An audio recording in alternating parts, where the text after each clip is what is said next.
O caminho de Antônia, quando a fé venceu a ansiedade. Antônia tinha apenas 23 anos, mas carregava nos ombros um peso que muitos não conseguiram suportar nem aos 50. Desde criança, ela era uma jovem estudiosa, sonhadora, cheia de planos, queria ser professora, ter uma família, ajudar os outros. Mas aos 16 anos, depois de um episódio traumático na escola, quando foi humilhada publicamente por um professor diante da sala inteira, algo dentro dela começou a desmoronar. Primeiro vieram as noites sem dormir, o coração acelerado sem motivo, as mãos que tremiam ao segurar um copo d'água. Depois, os ataques de pânico, uma onda de terror que a deixava sem ar, como se estivesse sendo sufocada por algo invisível.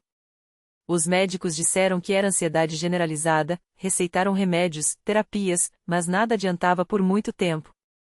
Antônia se isolou. Deixou a faculdade, evitou reuniões de família, e até sair de casa virou um desafio. Sua mãe, Dona Maria, chorava em silêncio, vendo a filha se apagar aos poucos. Mãe, eu não aguento mais, Antônia confessou uma tarde, encostada na porta do quarto, os olhos inchados de tanto chorar. É como se tivesse um monstro dentro de mim, e ele não me deixa viver. Dona Maria, uma mulher simples e de fé, já havia tentado de tudo, benzedeiras, chás, promessas. Mas naquela noite, depois de mais uma crise que deixou Antônia trêmula no chão do banheiro, ela lembrou de algo que uma vizinha havia dito anos antes. Na congregação cristã, eles oram de verdade. Não tem show, não tem palhaçada. É só Deus e o povo dele. No domingo seguinte, mesmo com Antônia relutante, Dona Maria a vestiu com cuidado, uma saia modesta, uma blusa de mangas compridas e a levou até a pequena sala de cultos da congregação cristã no Brasil, no bairro onde moravam. Era um lugar simples, paredes brancas, bancos de madeira enfileirados, sem altares chamativos nem instrumentos musicais. Só a voz dos irmãos, unida, cantando hinos que falavam de esperança. Antônia sentou-se no fundo, os dedos apertando o lenço umedecido de lágrimas. O ancião, um homem de cabelos grisalhos e voz serena, dirigia a reunião com uma autoridade tranquila. Não havia gritos, nem promessas de cura instantânea. Só palavras firmes, tiradas da Bíblia, e uma certeza que pairava no ar: Deus ouve.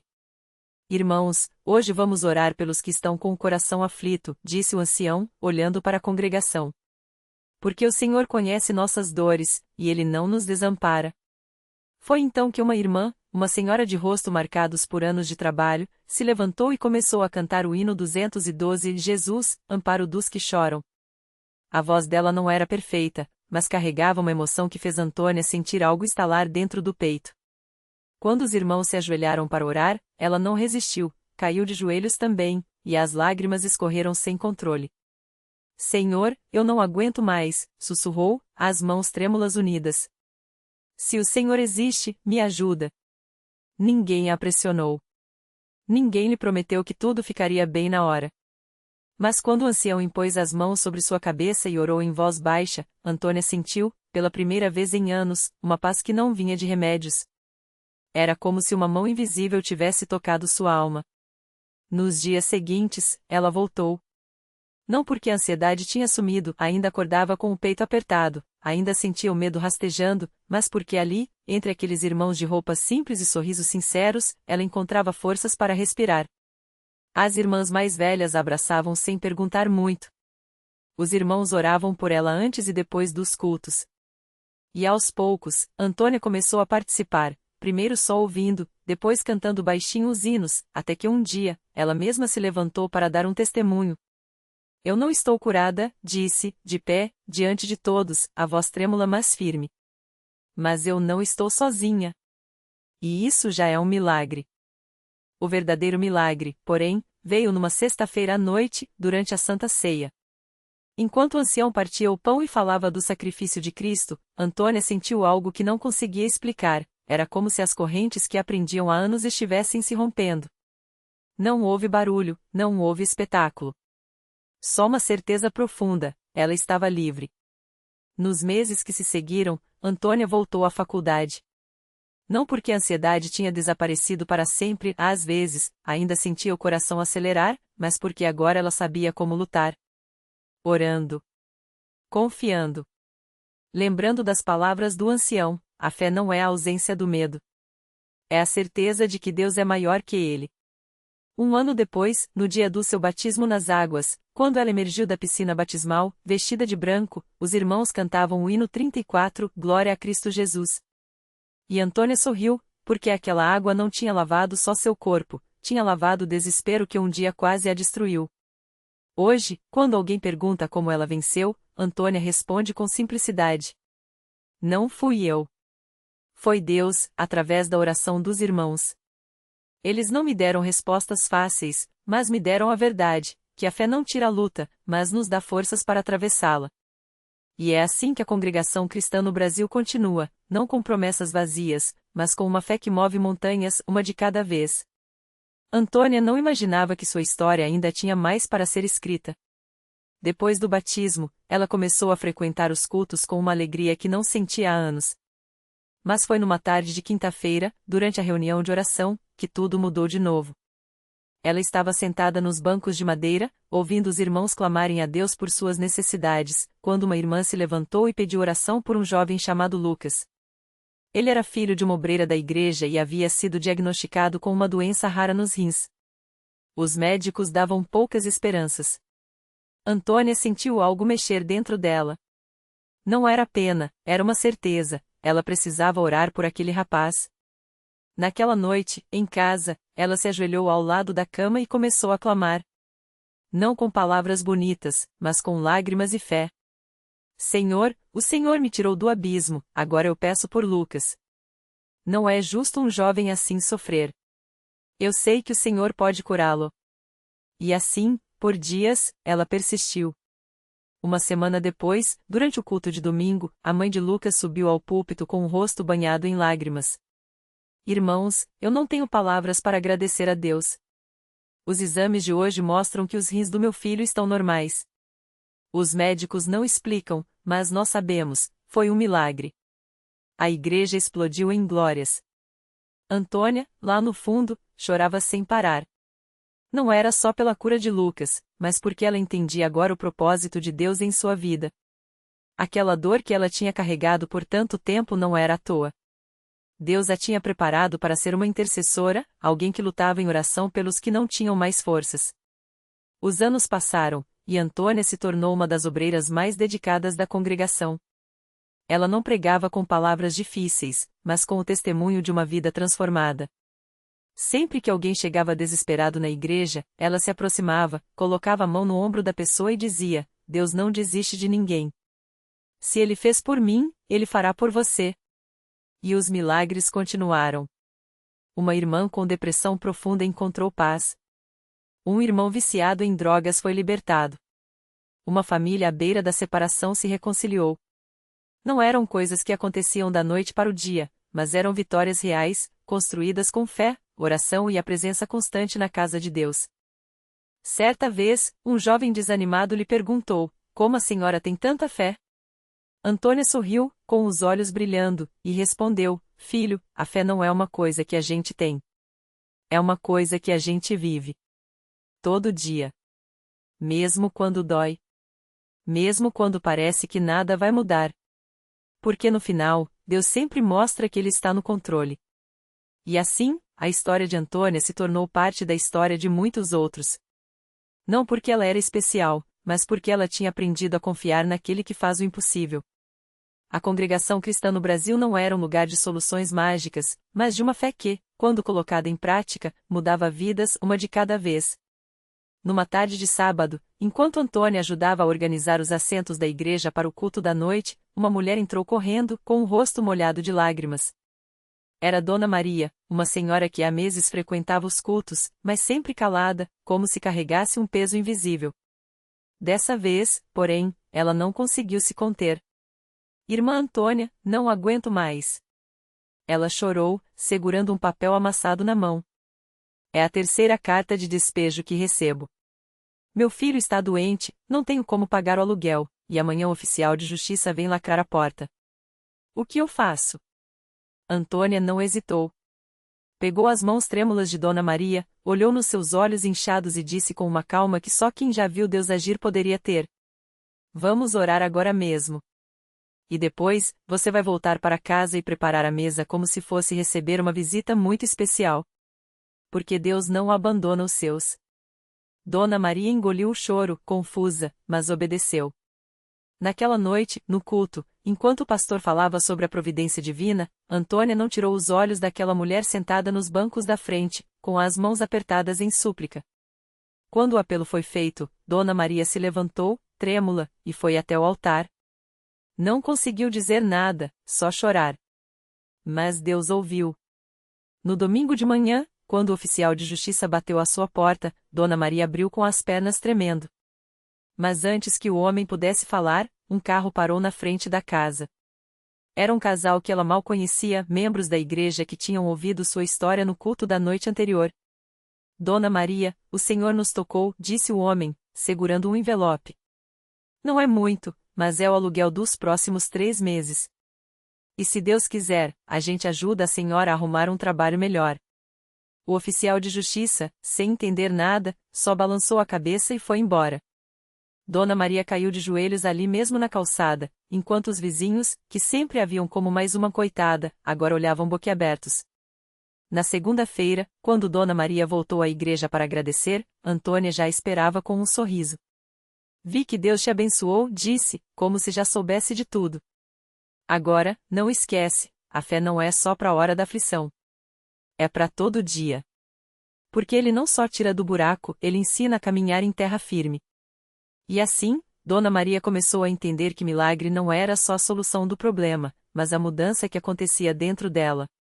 Aquele susto do despejo virou um marco, ela passou a servir no grupo de oração das mulheres, a levar comida para outras famílias necessitadas e, com o tempo, até conseguiu um emprego estável através de uma irmã da igreja que tinha uma padaria.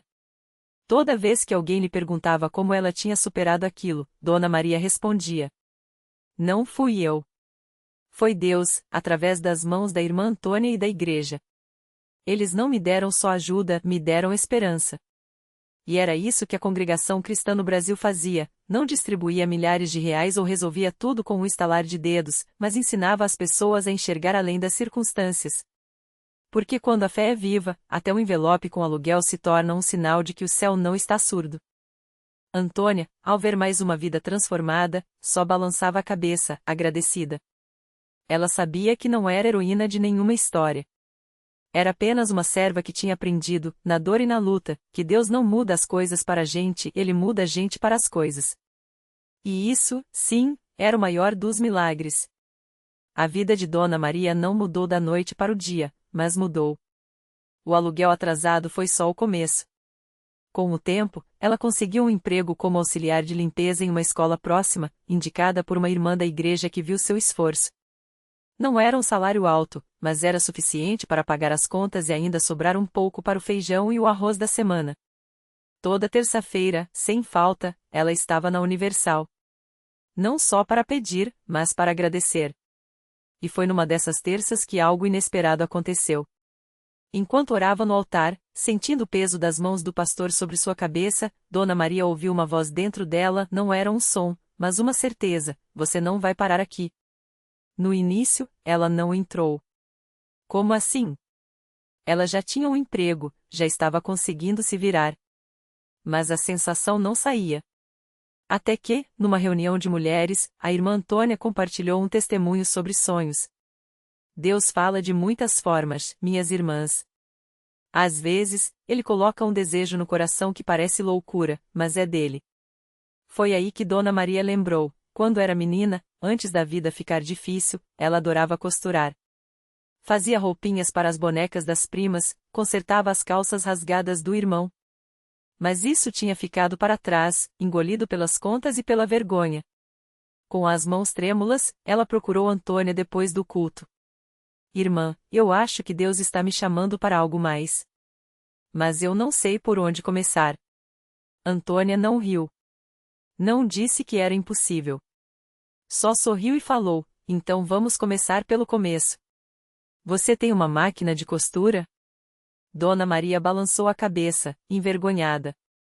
Tinha uma, mas vendi faz anos, quando João adoeceu. Não tem problema, respondeu Antônia, já tirando o celular da bolsa. Conheço uma irmã que tem uma velha, guardada no fundo do armário. Vou ver se ela empresta. E você ainda sabe costurar? Os olhos de Dona Maria brilharam. Não era só sobre agulha e linha. Era sobre uma porta se abrindo onde só havia parede. 2 semanas depois, a máquina chegou. Enferrujada, com o pedal rangendo, mas funcionando. Dona Maria passou a noite inteira limpando, lubrificando, ajustando. No dia seguinte, comprou retalhos baratos na feira e começou a treinar.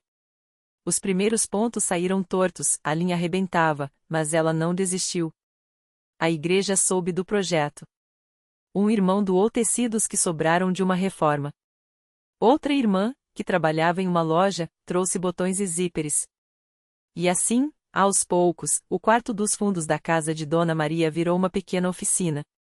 O primeiro trabalho veio de uma vizinha, uma saia rasgada que precisava de conserto. Dona Maria fez mais do que consertar, ela reformou, acrescentou um bordado simples na barra. A vizinha ficou tão emocionada que indicou para as amigas. Em 3 meses, ela já tinha uma lista de clientes. Não era uma fortuna, mas era dela. Era o suor, a oração e a fé se transformando em algo concreto. Numa tarde de sábado, enquanto costurava uma blusa para a filha de uma irmã da igreja, Dona Maria olhou pela janela e viu o céu azul, sem uma nuvem. Lembrou dos dias em que aquele mesmo céu parecia pesado, como se fosse desabar em cima dela. Agora, ela sorria. Não porque tudo estava perfeito, ainda havia contas, ainda havia cansaço, mas porque ela tinha aprendido o segredo: a fé não tira as pedras do caminho.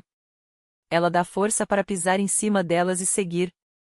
E foi assim, com agulha, linha e muita oração, que Dona Maria descobriu que milagre não é só dinheiro caindo do céu. Milagre é uma máquina de costura enferrujada virar sustento. É uma igreja que não desiste de você. É um Deus que fala no silêncio: você é capaz. Naquele domingo, quando subiu ao altar para dar seu testemunho, as lágrimas escorriam, mas a voz não tremia. Eu pensei que minha história tinha acabado. Mas Deus escreveu um novo capítulo. E esse capítulo, irmãos, é só o começo. A plateia explodiu em aplausos e glórias a Deus. Muitas mulheres na congregação se identificaram com aquela luta, algumas até choravam, lembrando de suas próprias batalhas. Dona Maria desceu do altar com o coração leve, mas não imaginava que aquele dia guardava mais uma surpresa. Enquanto ela se dirigia ao fundo do templo para pegar sua bolsa, uma irmã da igreja, Dona Jussara, se aproximou com um envelope na mão. Maria, o pastor me pediu para entregar isso a você. Ele disse que é uma semente. Dona Maria abriu o envelope com mãos trêmulas. Dentro, um cheque no valor de R$ 2.000, mais do que ela ganhava em 2 meses costurando. Junto, um bilhete: Deus está abençoando seu trabalho.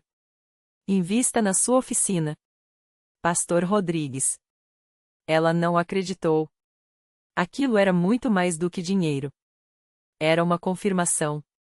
Deus não só tinha ouvido suas orações, como estava abrindo portas que ela nem sonhava. Naquela mesma semana, Dona Maria alugou um pequeno ponto comercial no bairro, um espaço simples, mas com luz natural e lugar para 3 máquinas. Comprou mais tecidos, linhas coloridas e até um manequim para expor os modelos. Colocou uma placa na porta: Costuras e Milagres, Dona Maria. Os primeiros clientes vieram por indicação das irmãs da igreja. Uma precisava de um vestido de formatura, outra de cortinas para a sala. Depois, vieram as vizinhas, as amigas das vizinhas. Em menos de um mês, ela já tinha uma lista de espera. Mas o verdadeiro milagre não era só o movimento. Era ver o rosto das pessoas quando experimentavam uma peça feita com carinho e oração. Dona Maria passará a costurar não só com as mãos, mas com fé. Antes de começar cada trabalho, ela fechava os olhos por alguns segundos e pedia: Senhor, que essas mãos façam mais do que costurar. Que elas abençoem quem vai usar. Um dia, uma cliente chamada Ana chegou chorando. Precisava de um terno para o marido, que havia conseguido um emprego depois de 2 anos desempregado. Mas o dinheiro era curto. Dona Maria ouviu a história, abraçou a mulher e disse: Deixa comigo. Deus vai providenciar. Naquela noite, enquanto cortava o tecido, ela orou: Pai, o Senhor sabe que essa família precisa dessa bênção. me dá sabedoria. No dia seguinte, ao abrir a oficina, encontrou um saquinho com o valor exato do terno na caixinha de doações que havia colocado na entrada. Não tinha bilhete, não tinha assinatura. Só a certeza de que Deus estava no controle. A notícia se espalhou. Dona Maria passou a ser conhecida não só como a costureira do bairro, mas como a mulher que orava sobre cada ponto, cada linha.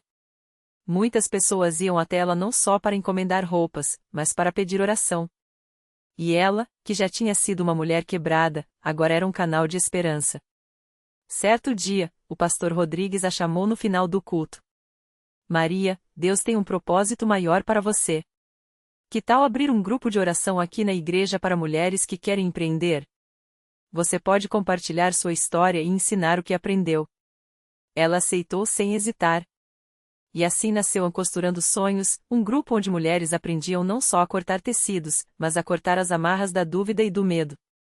Elas se reuniam toda terça-feira, com suas máquinas portáteis, bíblias e cadernos de anotações. Dona Maria ensinava costura, mas também falava sobre fé, disciplina e a importância de semear, mesmo quando a terra parece seca.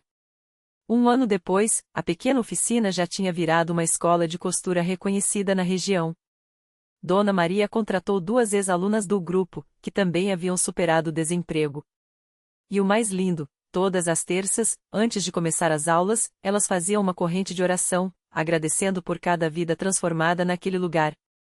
Quando olhava para trás, Dona Maria mal reconhecia a mulher que um dia pensou em desistir. Agora, ela via uma guerreira, uma empreendedora, uma serva de Deus. E o melhor de tudo, sabia que sua história não era exceção. Era só mais uma prova de que, quando a gente entrega os pedaços da vida nas mãos de Deus, Ele não só conserta. Ele transforma em algo muito mais bonito do que a gente jamais imaginou. E assim, entre linhas, agulhas e muita fé, Dona Maria continuou costurando não só roupas, mas destinos. Porque milagre, ela havia aprendido, não é só o que a gente recebe. É o que a gente se torna no processo. O último ponto da costura. Anos depois, aquele mesmo galpão abandonado virou referência na cidade. Não só pela qualidade das roupas, que agora vestiam até artistas locais, mas pelo brilho nos olhos de quem ali trabalhava. Dona Maria, com as mãos já marcadas pelo tempo, costurava menos e ensinava mais. Cada aluna que chegava com a alma em frangalhos saía de lá com uma máquina de costura e uma máquina de sonhar. Até que um dia, a prefeitura bateu à porta. Queriam transformar o projeto em uma escola profissionalizante, com apoio governamental. Mas só se a senhora continuar à frente, disse o prefeito, emocionado. Dona Maria sorriu, olhando para as paredes que guardavam risos, lágrimas e tantíssimas orações. Não é minha, moço. É dele. Eu só segurei a linha enquanto ele costurava. Na inauguração, uma ex-aluna, aquela mesma mãe solteira que chegou sem esperança, subiu ao palco com um vestido bordado à mão. Costurei meu futuro aqui, disse, segurando o diploma. A plateia explodiu em aplausos, e Dona Maria, de olhos fechados, sussurrou: Obrigado, Senhor. A gente só deu os retalhos, mas tu fizeste o manto. O fio invisível. Milagre não é só o mar se abrir ou a doença sumir. Às vezes, é a coragem de dar o primeiro ponto quando tudo parece desfiado. É a mão que se estende quando a sua treme. É descobrir que, nas cicatrizes, Deus borda suas maiores obras. Dona Maria aprendeu que a fé não tira as pedras do caminho, mas ensina a construir pontes com elas.